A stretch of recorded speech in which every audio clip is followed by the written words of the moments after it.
ქართული არმია 22 წლისაა. ეს კი საქართველოს შეიარაღებული ძალების სპეციალური ოპერაციების ძალების პირადი შემადგენლობაა, რომელიც საჩვენებელ საველე ტაქტიკურ სწავლებას ისარი 013 ვაზიანის პოლიგონზე ატარებს. ისარი 013-ში საჰაერო ბრიგადის ესკადრელიაც იყო ჩართული, რომელმაც ოპერაციის რაიონში მხარდაჭერა და სპეცდანიშნულების ჯგუფების საჰაერო ინფილტრაცია განახორციელა.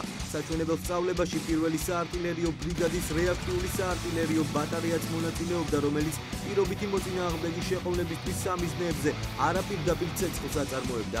სწავლებებში საქართველოში წარმოებული ჯავშან ტექნიკა, დიდგორი და ლაზიკაც ჩაერთო. ისარი 013 ქვეყნის პრემიერი თავდაცვის მინისტრთან და მთავრობის წევრებთან ერთად ესწრებოდა.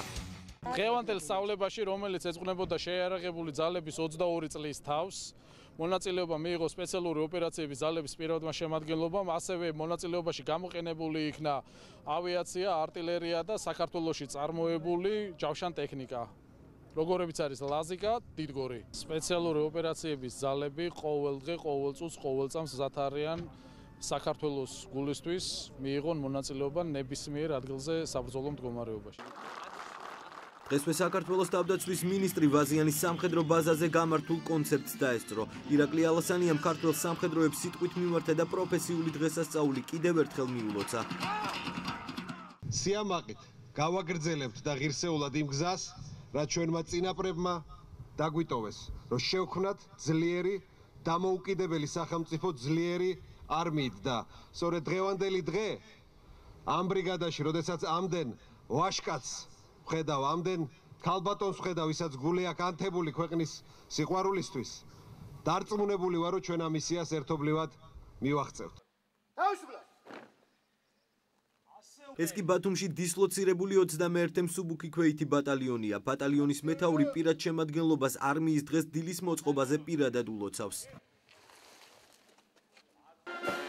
სამხედრო მოსამსახურეებს პროფესიული დღესასწაული ბათუმის მერიის ინიციატივით დღეს საზეიმო ღონისძიებით ბათუმელმა მუსიკოსებმა და ანსამბლმა ხორუმმაც მიულოცეს. ღონისძიების დაწყებამდე კი წუთიერი დუმილით პატივი მიაგეს ბრძოლებში დაღუპული ქართველი სამხედროების ხსოვნას. სენტიმენტისთვის პირველი კონცერტი იყო ასე ფართო მაყურებლის წინაშე და ძალიან გახარებული ვარ, რომ ესეთ პატრიოტულ დღეს გამოვედით და ყველა ჯარისკაცს ვილოცავთ კიდევ ერთხელ ამ ლამაზ დღეს. დღესვე სამოქალაქო პირებისთვის ღია კარის დღე გაიმართა. დამთვალიერებლები იმ შეიარაღებას გაეცნენ, რომელსაც დღესდღეობით ქართული არმია იყენებს. ექსპოზიციაზე იყო სხვადასხვა კლასის და კალიბრის ავტომატური ცეცხლსასროლი იარაღები, ტყვიან ფრქვევები, სნაიპერული შაშხანები და ნაღმტყორცნები. ჯარისკაცებს დღევანდელი დღე მოულოცე. ვიდიასაც მოულოცე, ვიდიან თოფები მანახა, მეც მომეწონა და მეც მომეწონა დღევანდელი დღე.